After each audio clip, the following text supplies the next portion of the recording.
બનાસકાંઠા કૃષિ યુનિવર્સિટીના કુલપતિ સામે કોંગ્રેસે લગાવ્યો ભ્રષ્ટાચારનો આરોપ। રિવોલ્વિંગ ફંડમાંથી કિસાન સંઘને નાણાં આપ્યાનો કોંગ્રેસનો આરોપ। સેમિનારના નામે આરએસએસ અને ભાજપની વિચારસરણી ચલાવવાનો ખેલ હોવાનું કોંગ્રેસનું કહેવું છે। ગેરકાયદે રિવોલ્વિંગ ફંડ ફાળવનાર કુલપતિ સામે પણ તપાસ કરવામાં આવે। 100 લાખની ગેરકાયદે ફાળવણી કોના કહેવાથી થઈ તેની તપાસ થાય। કુલપતિ સામે ચાલતી ભ્રષ્ટાચારની તપાસ ઝડપથી ચલાવવામાં આવે।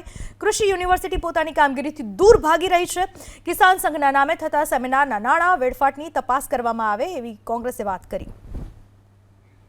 આ પરિપત્ર કૃષિ યુનિવર્સિટીના કુલપતિશ્રીએ પોતાની ઉપર લાગેલા ભ્રષ્ટાચારની તપાસમાંથી બચવા માટે કર્યો એવો સ્પષ્ટ મારો આરોપ છે। સાથોસાથ આ નાણાંનો દુરુપયોગ છે। કિસાન સંઘને આ રીતના નાણાં આપીને સેમિનારના નામે માત્ર ને માત્ર આરએસએસ ભાજપની વિચારસરણી ચલાવવાનો ખેલ છે। તેવા સંજોગોમાં કોંગ્રેસ પક્ષ તરીકે અમારી માંગ છે કે આ સંપૂર્ણ ગેરકાયદેસર રિવોલ્વિંગ ફંડ ફાળવનાર કુલપતિશ્રી ઉપર તાત્કાલિકપણે તેમની સામે ચાલી રહેલી ભ્રષ્ટાચારની તપાસ જલ્દી ચલાવવામાં આવે।